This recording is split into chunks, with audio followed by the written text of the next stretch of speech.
তো hey guys, welcome back to my channel, welcome back to my new video. Guys, অনেকদিন ধরে এই চ্যানেলে ভিডিও আসছে না। তো কেন আসছে না, কী কারণে আসছে না, সেটা নিয়ে আজকের এই ভিডিওতে আমি কথা বলবো। আর আশা করছি আজকের পর থেকে আবার নতুন নতুন ভিডিও এই চ্যানেলে আসবে। অনেকদিন হয়ে গেলে ভিডিও আসছেন, তার জন্য তোমরা কথাবার্তা শুনেই বুঝতে পারছো যে আমার ক্যামেরা ফেস করতে এখন প্রবলেম হচ্ছে। তো আগে যে জিনিসটা ছিল না, আগেও ছিল কিন্তু এইভাবে ছিল না, যে এখন কথা ভেবে তোমাদেরকে বলতে হচ্ছে, তারপরে কথা বলতে গেলে আটকে যাচ্ছে, এই প্রবলেমটা হচ্ছে। তো এটা আগে ছিল না, কিন্তু এখন শুরু হয়েছে।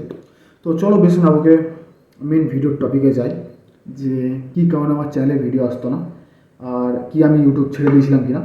তো এই একটা কথা বলি, যে ইউটিউব আমি ছেড়ে দিইনি, ঠিক আছে। কিছু কারণের জন্য আমি ইউটিউবটাকে এখন পজ রেখেছিলাম, কিছু কাজের কারণে, কিছু প্রবলেমের কারণে আমি এই ইউটিউবে ভিডিও বানানোটা পজ রেখেছিলাম। তো ব্যক্তিগত দিকে বলতে গেলে দুটো কারণে আমি মেন ইউটিউব চ্যানেলটাতে এখন ভিডিও বানানো বন্ধ রেখেছিলাম।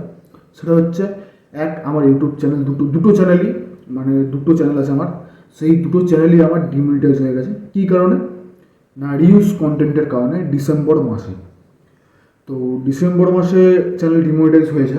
তো তার মধ্যে একটা প্রবলেমও চলছিল, একটা ফ্যামিলিগত দিক থেকে।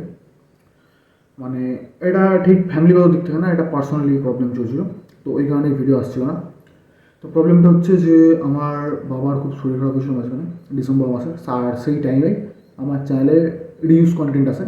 আর সেটা আমি অ্যাপিল করতে পারিনি, যে অ্যাপিল করলে আমার চ্যানেলটা আবার মনিটাইজ হয়ে যাবে, সেই অ্যাপিলটাও আমি করতে পারিনি। তো ফার্স্ট কথা, আমার বাবার শরীর খারাপ ছিল, ওর কারণে ভিডিও করছিলাম না। আর তার থেকেও বড় কথা, আমার চ্যানেল দুটো চ্যানেলই ডিমনিটাইজ হয়ে গেছে, যে ভিডিও বানাবো কি, সেটার মোটিভেশনটা আমার কাছ থেকে চলে গেছিলো। তো এই কারণে মূলত চ্যানেলে ভিডিও আসছিল না। কিন্তু হ্যাঁ, এখন থেকে আমার এই চ্যানেলে ভিডিও আসবে, প্রত্যেক দিন না, সপ্তাহে 3টে কি 4টে ভিডিও আসবে। আর কী রিলেটেড আসবে সেটাও একবার বলে দিই। তো এই চ্যানেলে মেনলি ভিডিও আসবে ফেসবুক রিলেটেড ভিডিও, মানে ফেসবুক পেজ কীভাবে ক্রিয়েট করবে, ফেসবুক পেজ কীভাবে মনিটাইজ করবে, ফেসবুকে কী ধরনের কন্টেন্ট নিয়ে কাজ করবে, আর কী ধরনের কন্টেন্ট নিয়ে কাজ করলে তাড়াতাড়ি মনিটাইজেশন পাবে, ফেসবুকে কপিরাইট ওয়ার্ক করতে গেলে কী কী মাথায় রেখে ওয়ার্ক করতে হবে, ঠিক আছে, সব কিছু নিয়ে বলবো। কারণ আমি এগুলো নিয়ে কাজ করছিলাম এতদিন ধরে। তারপরে মেনলি আরও 2-3টে জিনিসের কাজ করছিলাম, যে সেটাও বলে রাখি। সেটা হচ্ছে, ফেসবুক কপিরাইট কন্টেন্টের ওপর কাজ করছিলাম, ইউটিউবে কপি পেস্ট ভিডিওর ওপর কাজ করছিলাম, তারপরে মনিটাইজেশনের ওপর কাজ করছিলাম। তো আস্তে আস্তে সবগুলো নিয়ে বলবো, ঠিক আছে। কোনটাতে পাস করেছি, কোনটাতে ফেল করেছি, সেটা নিয়েও বলবো, ঠিক আছে। আজকের ভিডিওটা জানি বেশি বড় করতে পারবো না, বা ছোটোর মধ্যে রাখবো, কারণ হচ্ছে আমার কথা বলতে অসুবিধা হচ্ছে, তোমাদের ক্যামেরার সামনে আসে। তো আশা করছি পরের দিন থেকে ভিডিও আসবে ফেসবুক রিলেটেড, তারপরে আস্তে আস্তে ইউটিউব চ্যানেল রিলেটেডও ভিডিও আনবো। তো আজকের জন্য এতটুকুই। আশা করছি তোমাদেরকে বোঝাতে পারলাম যে কী কারণে আমার ইউটিউব চ্যানেলে ভিডিও আসছিল না।